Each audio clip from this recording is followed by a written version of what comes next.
All right, welcome back. Yes, indeed, Dr. Ifeanyi Odi joins us next. He is the governorship candidate for the People's Democratic Party in Ebonyi State. He joins us virtually. Let's turn to him now. Good morning, Dr. Odi. Thank you for joining us, and thank you for your patience on the program today.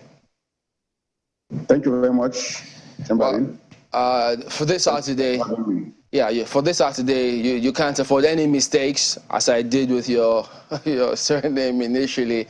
So you're putting all on the line this weekend. You're facing an incumbent, a ruling party in the state, and you know how it is in this climb, how they tend to deploy anything to ensure that they don't vacate that seat. How do you think you can upstage the ruling party to win that particular position? Thank you very much. Well, for me, I'm running under the platform of People's Democratic Party. Ebonyi State has always been a PDP state. The people of Ebonyi State have always have so much strong belief and love for PDP. And for me, that makes it a lot easier for our victory by the special grace of God. But Dr. D, looking through the state, in terms of infrastructural development, roads, for instance, I mean, many have spoken about how they think the governor has put up quite a showing with the construction of the roads, infrastructure development, and it will be a challenge for anyone coming up against the party, the ruling party, with their plans and programs. Do you think you sufficiently sold yourself, or what kind of programs do you intend to come up with, if you can hear me, to ensure that the people are able to look away from the ruling party and then give the PDP a chance, even though you say it's always been a PDP state? What kind of programs do you think you have that will vote you in? Can you still hear me, Dr. Odi? Okay, I think he lost us there, so I think that's why. All right, well, we'll double check with that. And okay, can you hear me now? Okay, I was talking about infrastructure development. There are many who will say that they've seen quite a showing on the part of the governor, so that will supposedly benefit the ruling party, depends on how the pendulum swings this Saturday. What programs do you have that will make people look the way of the PDP as against the APC? Well, first, I'll think about the well-being of the people. If you check, the MBS, their recent rating, it tells you that Ebonyi State is one of the poorest states in the nation. Any infrastructural development that has nothing to do with the people at the moment, require to be examined proper. The first thing for me, which we are preaching to our people, is the well-being of the people, how to put our people out of poverty, how to create job opportunities for the teeming youth of Ebonyi State. Many of them have graduated from universities, but there's no job.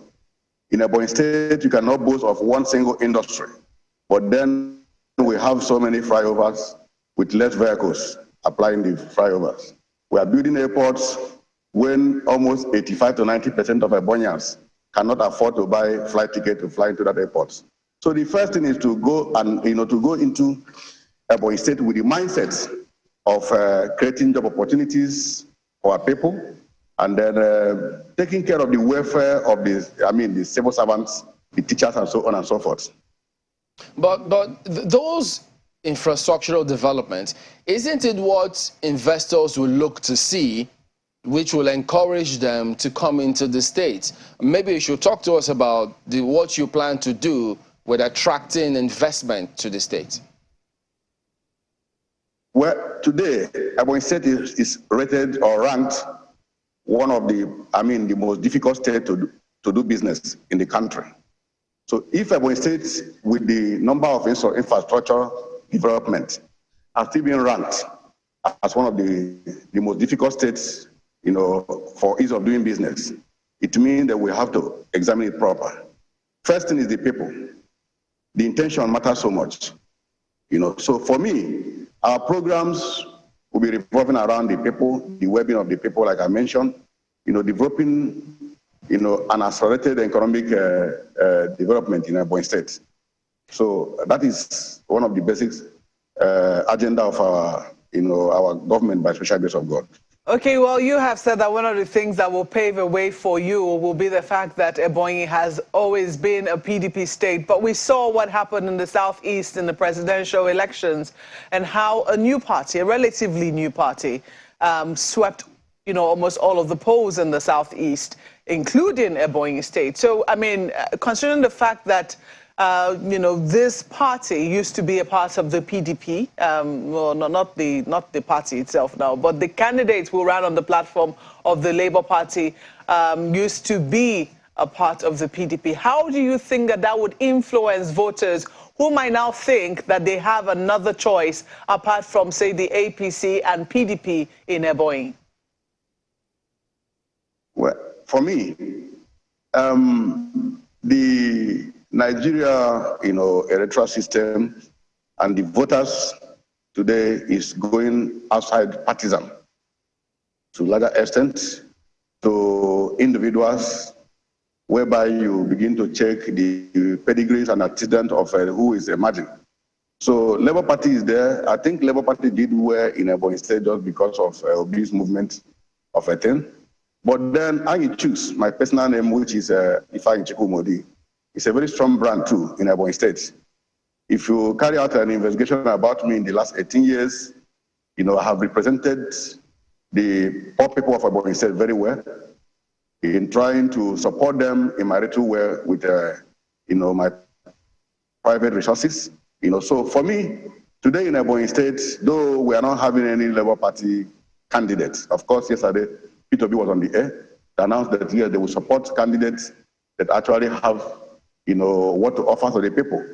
And I think I choose myself. I have a lot to offer to our people. I've supported our people, to so many areas, in infrastructural development, in rural areas, supporting the farmers, supporting the students to go back to school, and so many things that we've been able to do. And then coupled with the fact that Ebonyi State, like I have mentioned, that the old women and the old men, the young ones, they believe so much in PDP. So PDP is already like, it's a brand. They don't want to let go so easy.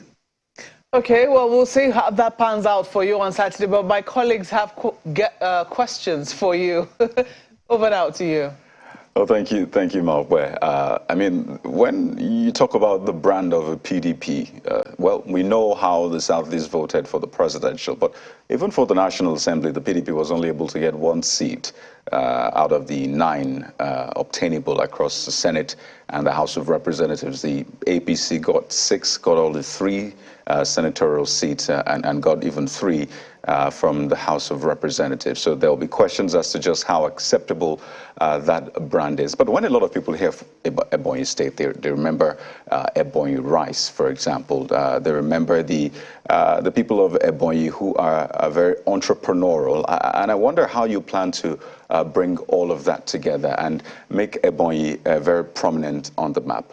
But I know that there are even questions about support from within your party, how you emerge eventually, whether you have support of all of those big players within your party. But speak to that, the economy of Ebonyi State. What is your plan really to maybe improve, perhaps upon what this government has done? Well, sorry, I lost at the beginning, but the little part where I heard you speaking, my answer to that first, like I've mentioned earlier, that first thing we want to do is to create policies that will be beneficial to the people of Ebonyi State and then to the people of the Southeast and Nigeria as a whole. So first thing for us is to create an enabling environment that will enable investors to come into Ebonyi State. How do you mean create an enabling environment? I mean, I don't want to give you ideas here, but yes. What exactly do you mean? I will have given examples, but go ahead, please. Okay. Well, first thing is the policies of the government, the agendas of the government. If you have good policies, you could create, attract a lot of investment into your state. First, Ebonyi State, we are almost 80% farmers, and farmers all over the world are not doing badly, because today, if you go to the US, go to other countries, Vietnam, and so on and so forth, you see they are doing very well, the farmers. And when we have arable land, our people are farmers and they are very hardworking. So for me, it's just to come up with policies that will enable good partnership with private sectors to come in and drive this agricultural sector very well. So there are a whole lot of things where we think to drive in. Ebonyi has, white beach, sand, which is Ndibe Beach. So we intend to invest massively on tourism. And of course, I'm somebody who likes creative industry. So we have a lot of talented Ebonyans, which we intend to bring back home, and then they'll be able to, they have a lot of potentials in them, including the ones who live in Ebonyi State. So there are a whole lot of areas where we think we are going to do a whole lot. And then our infrastructure development, we go about investing on maybe, industrial clusters and so on and so forth. So doing that, developing rural areas, we're able to connect the farmers, with, motorable road and all, give them access to their farmland and so on and so forth. So there are good policies which I think, God willing, by the time we emerge, if we're able to implement them, which I'm sure we're going to implement them, then the people of Ebonyi State will begin to see the impact. Well, Mr. Odi, if you can just take this in 1 minute, we're totally out of time. There's been political assassinations, days to the elections, two on my count now. Are you worried that this could significantly impact on voter turnout on election day? And relatedly, if you're elected, how do you intend to approach this continuing unrest in the Southeast? For me, my manifesto, is part of it, the security. I want to address security from the grassroots. I want to go down to the people because they are our sons and they are our people. We know them by special grace of God. We'll go and meet them and discuss way forward. For me, the assassination, which is very, very, is on the high rise at the moment, might be a plan by the so-called whoever, to keep the people, the voters away from the coming out to vote. But one thing I'm assuring Ebonyans is that it's time for us to recover our state back to the people. They should not be scared, neither should they be deterred. We should come out in mass to vote for the candidate of their choice. And whoever they win should take it that maybe I will win to become the governor of Ebonyi State, not the governor of a political party. If God gives me the victory, I'm not going to be governor of a PDP. I'll be the governor for the whole state. And I will govern my state well, So mine is, the security aspect is as a result of, so many number of youths without job, which part of the policy of our government is to get this youth back and to give them proper orientation, educate them on the need to, to quit any kind of crime or social vices, and they give them proper education, and then with doing that, I think in the state we have peace.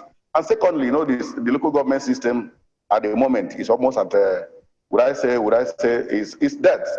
So we intend to allow the local government system to have their full autonomy so that they can address the issue of insecurity from the grassroots. Just one more thing before you go, Dr. D. Do you have enough assurances from the commission that this Saturday all will be well with the BVAS and uploading the results, the process, basically? Well, we've been talking to them, we've been begging, we've been asking them they should allow Nigerians to recover Nigeria for Nigeria people. The only thing they owe Nigeria is allow us to be able to vote for whoever that we choose to be our leader. And that is the highest thing the INEC, the commission, need to do to Nigerian people. And most especially Ebonyi State. Ebonyi State needs good governance. They need good leader. They need somebody who have the competence, the capacity, the credibility to govern Ebonyi State. All right. What is happening in Ebonyi State today, it is not something to write home about. We have a lot of issues resulting from communal crisis here and there. It's difficult for any zone you go in Ebonyi State, you will not be witnessing communal crisis. So many people today, only in Ebonyi State, you have people living in IDP camp, living in thousands of people for almost years, and it's been underreported. Nobody's talking about them. So for me, the Ebonyans are hungry for good governance, and that is why we're begging INEC. They're the highest thing they need to give back the Ebonyans. It's allowed them to choose their leader this weekend. All right, then, Dr. Ifeanyi Odi, popularly called Anyi Chuks, governorship candidate for the PDP. Thank you for coming on today, and all the best to you.